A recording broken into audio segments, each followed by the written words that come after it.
this is Colette from Soul Life Loving. I thought I'd talk about, because I was bothered by dreams of a new timeline that I'm having, and because I'm impatient, I'm struggling to adjust to blending in with it in some way. And last year I had a huge dream where I ended up on a houseboat with an energy source, a good energy source, like a divine energy source, on a new path, on this waterway. And part of it was to divest myself, because I was travelling down this river with banks of hedges and flowers and birds and everything. I liked it. It was lovely. It was a relief to find that I was on the right path, and I was travelling along it. And over the next few months, it's been leaving behind old emotions to old stories. The telling of a new story in a different way. How do I start that story off? Where are my inflections? What's my tone of voice on it? Because if it's a new story, it can't have the same vocalization as the old story. It has to have a new one. So I had to look at things in my life that still bothering me, life things that are still bothering me, and whether or not I can ignore them. I can go, that was part of that era, and now it's not coming with me, and I've got to change how I start to think about them. What's the trigger? So when I'm walking around and I'm unconsciously wittering, what's it saying, and how is it saying it, and why is it saying it? And quite often these are unconscious thoughts. They are tagged onto the old story from the old timeline. Now that timeline, I've cleared it. It's perfectly clear. It's the end of that story. I've got new Akashic records. I'm on a new timeline.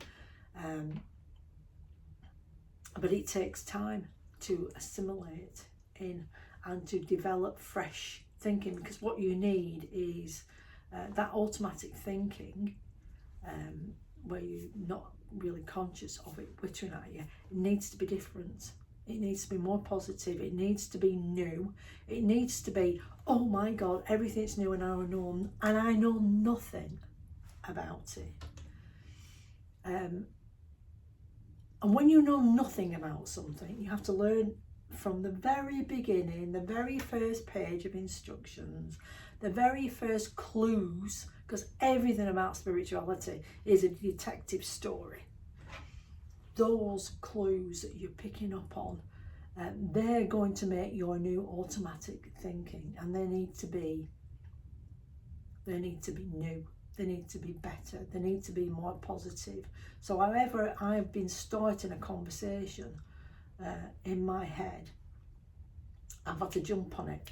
And I'm exhausted. Fucking hell, bloody brain. Yeah. Oh, that is exhausting.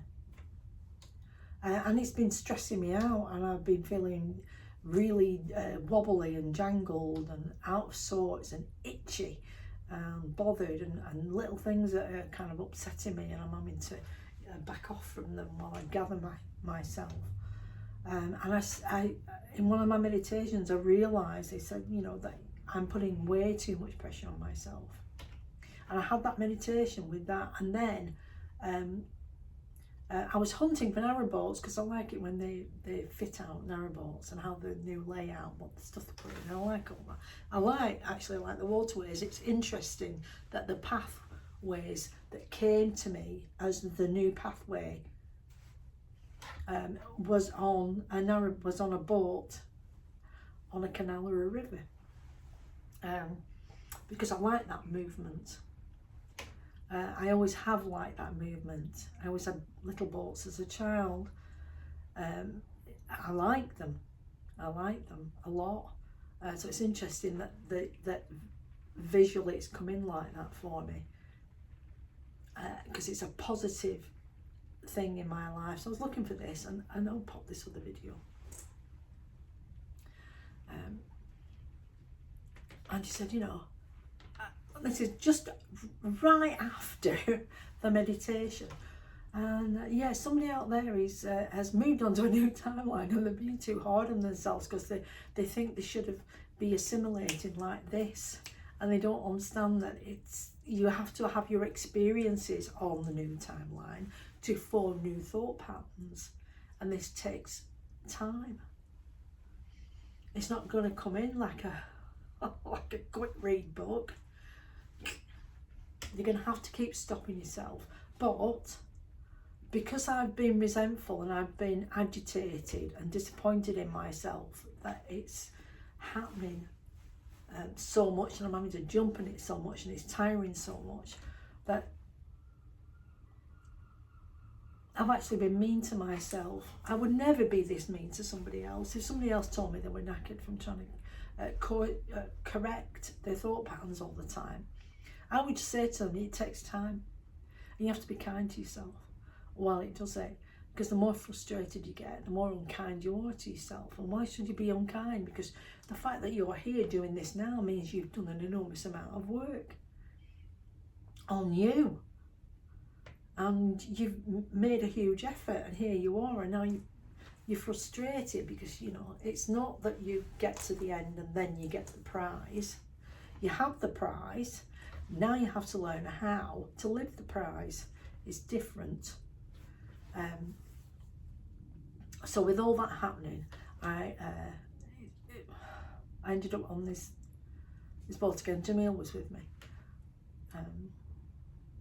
and we went and sat out on the deck. And the sky was pearly pinks and greys and blues, and the water was like an opaque jadey colour, and it was shadowy and dippy, and it was a peeking sun through these beautiful clouds, which are iridescent and changing colour, and I realised, yeah, this is the path I want to be on. This is the path for me. But because I do watch narrowboats, I realise, well, actually, you know, you've got to keep it warm. You've got to keep its bottom blacked so it doesn't develop holes and sink. You've got to keep the engine going. You've got to do work on the engine. It's got to be like a chore, but not a resentful chore. It's got to be a chore that you choose to do and that you're happy to do, because, you know, a nice engine, a well looked after engine, runs lovely, sounds lovely, and you trust it. So those things that I am learning, they're all what makes that journey so beautiful, so that every now and then I can sit out on the front deck and look at everything. And if I want, I can get on the tiller and I can have a go. I don't want to be the only person on the tiller. I'm quite happy to let my guides do that, thank you. Not greedy. Don't need to be doing it all myself. I learned that lesson. And I can look at where I've been, because where I've been on this new journey is also where I'm heading. Also has the same things, and to be proud of myself and be kind. So that is where I'm at today. Be kind to yourself always. Oh, it didn't go off. I was trying to catch the time. Oh, never mind. Slow fingers. Cold.